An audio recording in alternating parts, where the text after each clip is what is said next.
Hey everyone, it's Naomi Wolf here, and it's a really exciting day because I have a good friend, Shahid Buttar, here at Civic Hall, but it's also a very newsworthy person who's visiting us here because Shahid is running to challenge Nancy Pelosi. Welcome, Shahid, to Daily Cloud. Thanks so much for having me, Naomi. So this is quite an amazing kind of thing you're doing, taking on such a gigantic, entrenched politician. Tell us about it. My goals in this race are to challenge the corporate corruption of Washington, to fight for the rights of San Franciscans, to champion, among other things, Medicare for all, affordable housing, to promote the rights of people to be free, for instance, from warrantless surveillance by the NSA, the FBI, and DEA. So I should jump in and say this is how I actually met Shahid. He's a constitutional lawyer, and when I was working on issues for the end of America and looking at illegal surveillance, warrantless wiretapping, rights and privacy issues, Shahid was the pioneer kind of champion of those issues, who way ahead of the curve before other people cared about these things was really at the forefront of challenging the Bush administration at that time, and then the Obama administration. He actually has been consistent. And then you were a community organizer at the Electronic Frontier Foundation, is that correct, in San Francisco? Yeah, for 3 years I worked at EFF, the Electronic Frontier Foundation, building a grassroots network for that organization to help support the digital rights community and fight for principles from net neutrality to privacy in the face of massive. And net neutrality has come back again for us to fight. Absolutely, yeah. Yeah, and I think it's another example of a digital freedom issue that Americans across all stripes recognize.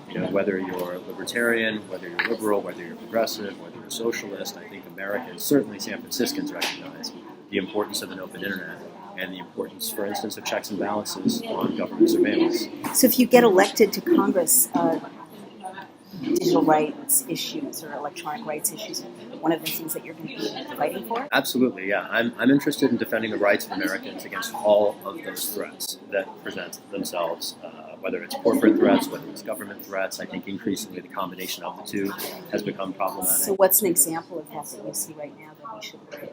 The corporate healthcare system. Medicare for all is a reform that makes so much sense from any perspective. It makes sense if you're concerned about healthcare as a human right. It makes sense if you're concerned about efficiency in healthcare. It makes sense if you're concerned about removing fat from the system and delivering health outcomes to the public more efficiently. And even if you're concerned about homelessness, healthcare costs are one of the leading driving causes of homelessness in the United States. And if we had single-payer healthcare, American businesses would be more competitive abroad. So can I just restate what I understand? Please.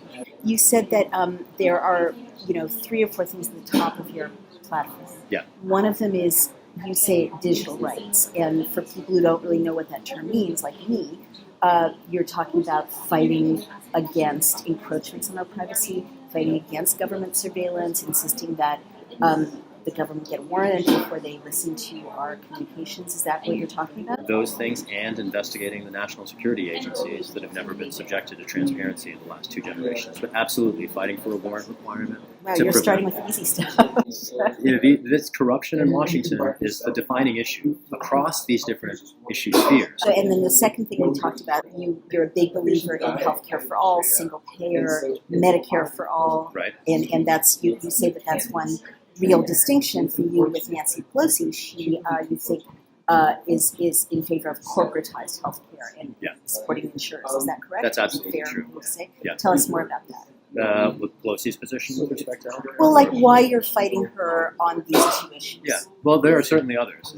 I think the biggest picture issue, if you were to contrast me and the incumbent, there's never been a military funding request that Nancy Pelosi has not liked, and I'm in this to try to recover those funds for vital social services. Wow. So are you saying that a woman who represents San Francisco supports military funding I could list off almost half a dozen votes, including voting for funding for wars in Iraq and Afghanistan, wars in Iraq particularly, that I and thousands of San Franciscans have taken action to try to stop.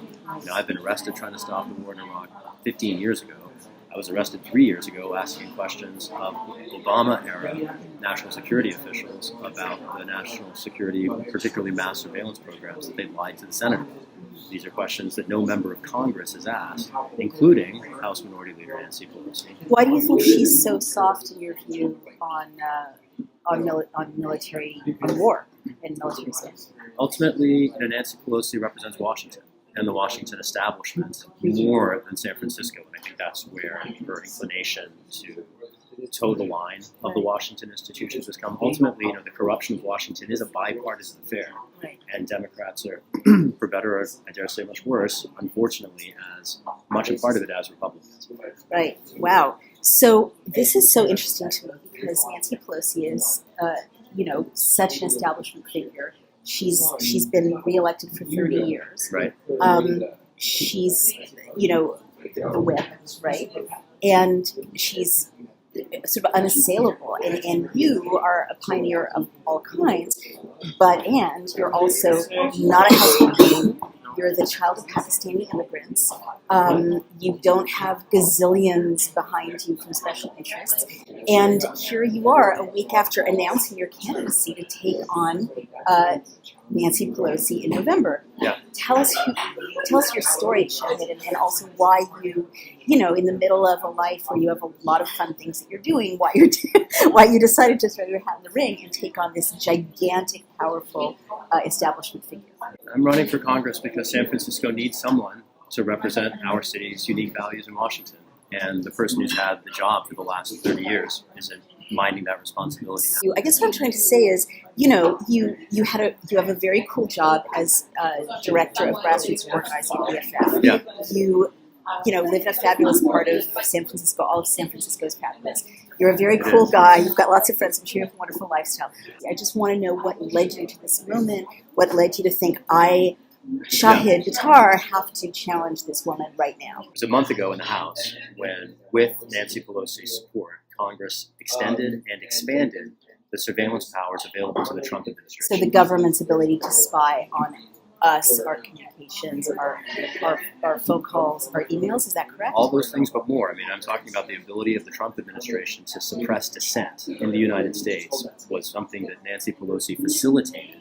What do you mean their ability to suppress dissent? So mass surveillance, the reason that we're concerned about it, aside from just the abstract harm to privacy, is that surveillance in the United States has always been used to undermine dissent, as much as it has been used to protect supposedly national security. Behind the walls of secrecy that have protected these programs from public oversight, there have always been abuses. That's been true since the very beginnings of surveillance when the FBI was founded 100 years ago. That's true. And that's ultimately what concerns me. My family immigrated twice to be free. And I don't take freedom lightly. I understand particularly what it means in a digital age, and recognizing the co-optation of the internet as a tool for government surveillance, and recognizing the incumbent's role in protecting that apparatus and preventing reform efforts. I could not stand by and watch from the sidelines my city be misrepresented in so fundamentally disturbing a way. And I see this beyond just mass surveillance. Nancy Pelosi was read into CIA torture as a leading member of the House and turned the other way, did nothing about it. That is a dark moment in her career.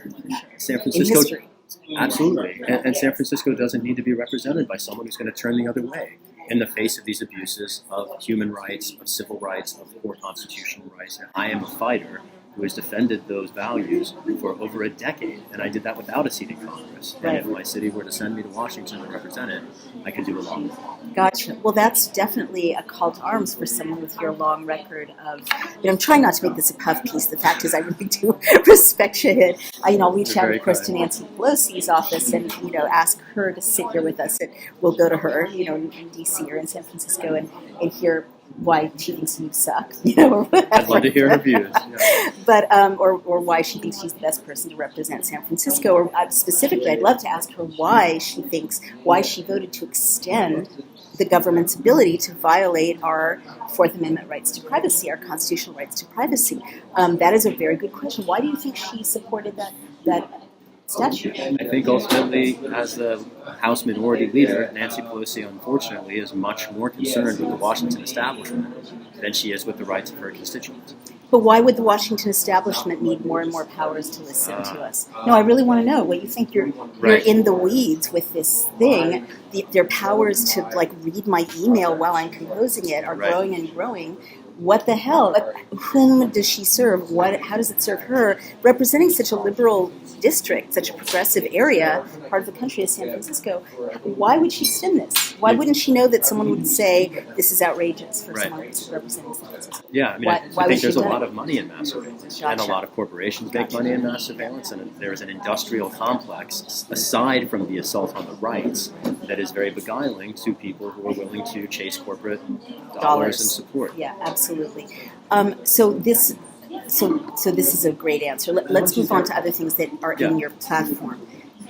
Well, actually, let me, before I do that, go back to you. Sure. So you were born in Pakistan, in England. Yeah, I was born in the UK. Your parents are from Pakistan. That's right. Your dad was a lawyer. That's right. And your mom was a school teacher. That's right. She's passed on. Yeah, she's not with us anymore, unfortunately. And then your parents moved to London. Right. And you were born in London? Yeah, 1974, and then we came to the States you in can't be 76. president. It's not my interest. I'm not running for office to pursue a political aspiration. I'm running for office to relieve my city's political frustration. I understand. That's a great response. Okay, but you're right. Yes, I'm not interested in serving as president. Yeah. There could be a Shahid Buttar movement. I guess it's right there. But it does seem crazy talking to someone like you who may actually, win a seat in Congress that our rules say that you can never be president. That's another subject, but that does seem quite pointless in a nation of immigrants to rule out so much talent. I feel this way about the Bill of Rights. The idea that we have commitments to rights that then we serially offend over and over and over again. So I'm more concerned if there are parts of the Constitution that we were worried about. I would like to just see us stand by the First Amendment and the Fourth Amendment and let them mean something, rather than steamroll them in practice. At the whims and behest of secret agencies and their well said, Shahid. So now you were born in London, and then your parents, you said, felt that their kids. You have 2 brothers and a sister. You're the youngest of 4. You said that they felt that there was going to be discrimination against Southeast Asians, which there is at the time you were born in England, and so they moved to America. And you guys settled in rural Missouri, which I was surprised when I first met you to learn that you grew up in Rosebud, Missouri. Rosebud, Missouri, a town of 300 people. The closest stoplight was 20 miles away. Amazing. And our driveway opened onto a state highway. Oh my goodness. Yeah, the town had 2 last names and then us. And it was the Waymeyers and the Pullmans, and then the Buttars. And really? People took us in. It was actually an incredible story of Middle America opening its arms to so nice. Immigrants. This was pre 9/11, mind you. And so, I really woke up one day in law school, and my racial identity had dramatically shifted because of current events. You didn't know you were a scary minority. Yeah, I wasn't. I was a model minority until one day in 2001, when all of a sudden people started looking at me crazy whenever I walked into an airport and tried to take a flight somewhere. That must have been so shocking. It just revealed to me the experience of people of color in the United States going back for centuries. Right. So you grew up being warmly welcomed by Middle America in rural Missouri. Is that correct? Yeah, I was a Boy Scout. Our neighbors were Uncle Cleo and Auntie Marion. Oh. I was 9 before I realized that we weren't actually blood related to them. I had this really? epiphany about race and relationship. Yeah. Right. That's a very sweet American story. Yeah. And then you went on to be an undergraduate at the University of Chicago. Yep. And you told me another very interesting thing about your background, which is because of economic reversals when you were a freshman in college, you had to drop out of school. My family lost our house the year that I started college, 1991. I was 16. I just turned 17, actually, as I was starting college at the University of Chicago. We lost our house that spring. Sorry. Appreciate that. The ensuing struggle, though, really gave me character. It's where I learned my work ethic. I would not be the person I am today if I didn't have that experience. But I definitely... So sadly losing, so many people have been foreclosed on, so many people listening to this, struggle paycheck to paycheck. Talk, Shahid, about what kinds of jobs you did at that time when your family lost all their home. So for about 3-4 years in Chicago in the early 90s, I was pretty down and out. There was a point when I was working at a cafe, I was selling auto insurance on the phone. I was temping in different agencies. I actually had a chance to build one of the first customer relations management systems back before the term had been coined. And then because I was a temp, I was fired the day that we finished the development process. And you were paid $10 an hour while you were developing.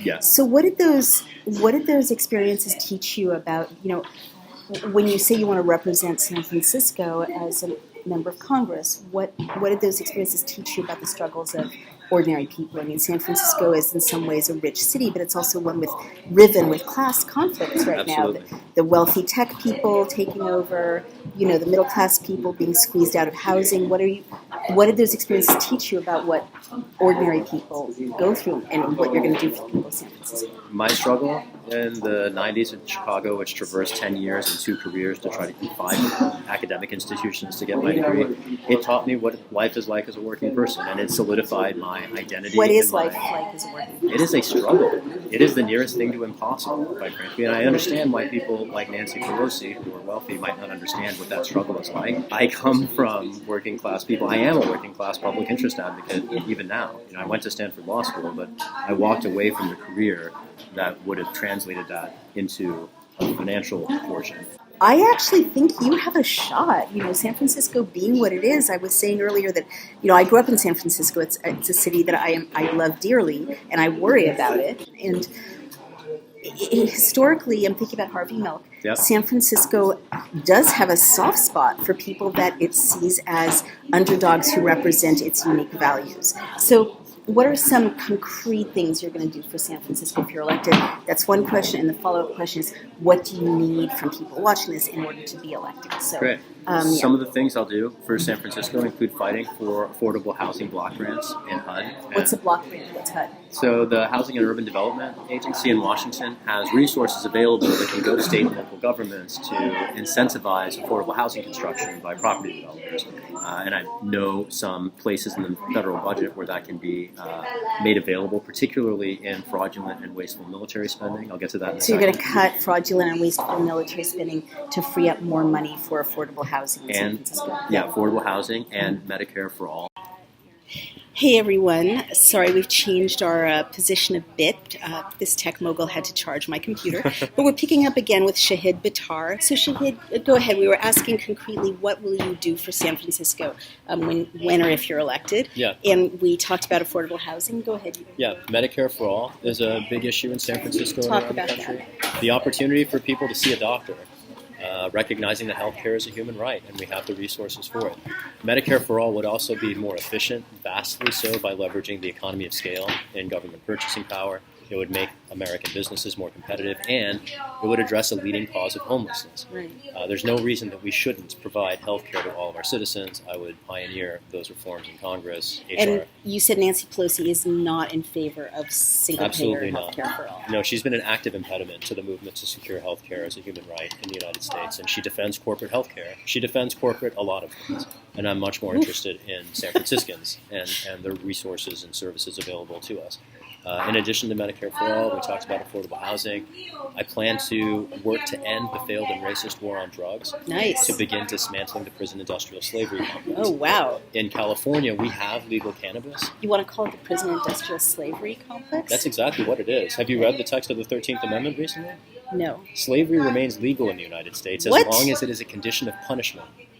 Good God. It is scandalous, and people don't realize there are more slaves, and I mean to say the word slaves, in the United States today than there were at the height of slavery as an institution. We just changed it from the plantation to the prison. Oh my God, these are very strong words, but I'm listening. I'll stand by them. Okay. And I'll point to any number of other people who said it. I mean, this is the experience of communities of color in the United States today, is the creation of a racial caste system through the drug war. Michelle Alexander's book, The New Jim Crow, Ava DuVernay's documentary, 13th, make really clear how there is an active humanitarian crisis unfolding across the United States. And while we do have legal cannabis in California, the war on drugs continues to chew up families and communities across the country. And I would say that it is as corrupt as is the mass surveillance industrial complex. Gotcha. And it's also driven by corporate interests in the very same way. Yes, that's certainly true, and Michelle Alexander's book really confirmed that. If you haven't read it, run out and read it.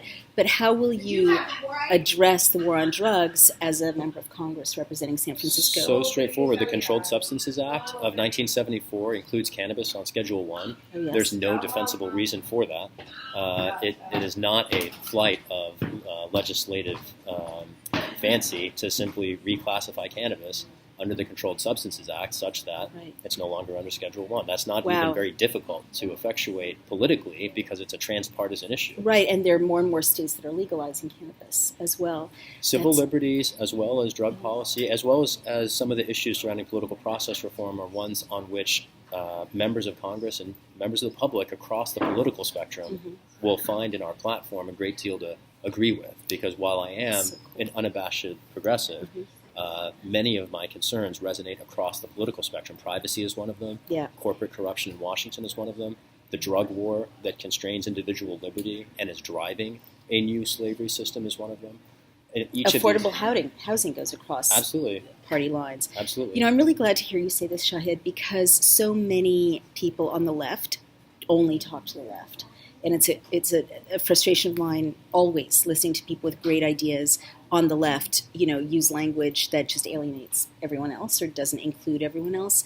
And I also have found, you know, in my travels for the End of America and Give Me Liberty, that some of the most passionate supporters of the issues that you've been fighting most of your career for, like freedom from electronic surveillance, Fourth Amendment rights, they're libertarian or conservative, and they are just patriots, and they just believe in, you know, the founders' values. Totally. There's no reason these values shouldn't unite us rather than divide us. What would you say to that? I'm absolutely with you. There's a young representative from Michigan, Justin Amash, who's been one of the leading lights on challenging mass surveillance, right? Right. And why is it the case that Michigan is represented by a representative who will defend the rights of their constituents, but San Francisco is not?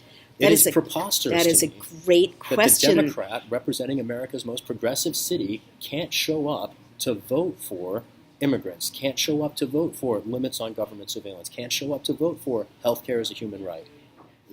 We should be absolutely outraged by these things. I am, and that's why I'm running for Congress, to give my city an alternative. Fantastic. Well, we're almost out of time, so I'm going to ask you, you know, it's kind of amazing to see you. You've got one friend here for moral support as opposed to the, you know, huge motorcades. Yeah. I'm just stressing the grassroots nature of your campaign and your candidacy.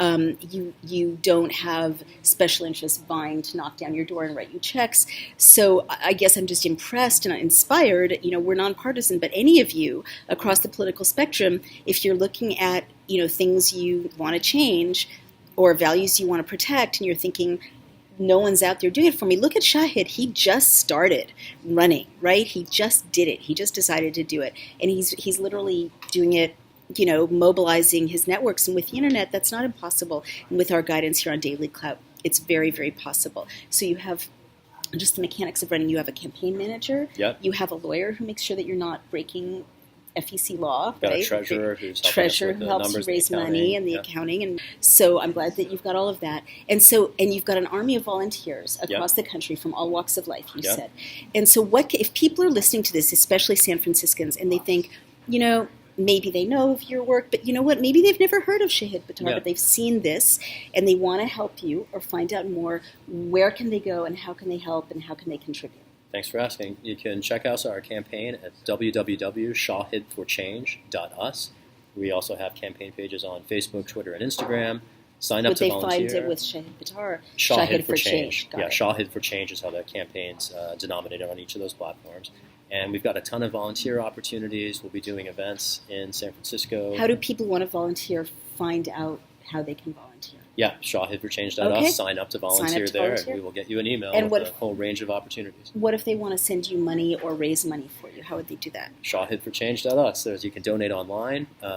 Share our campaign on social media, please, if you're inspired by the opportunities to fight the failed and racist war on drugs, to fight the military-industrial complex, to champion constitutional rights and defend transpartisan values.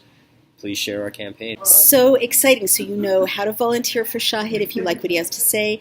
You know how to find Nancy Pelosi to volunteer for her if you don't like what he has to say. And if you like, you know, business as usual in San Francisco. San Francisco, pay attention. Here's a candidate. There are others. But this is, you know, very exciting to see that the process is not locked up. And Shahid, I personally feel inspired. I think it's very cool that as a citizen, instead of watching and yelling at the TV or at your computer screen, you're out there and you've thrown your hat in the ring. Thank you for helping us spread the word, announcing your candidacy on Daily Clout to our audience. Thank you, sister. I appreciate it. It's always great to be with you, and it's an honor to have a chance to share ideas with your folks. All right. Take care.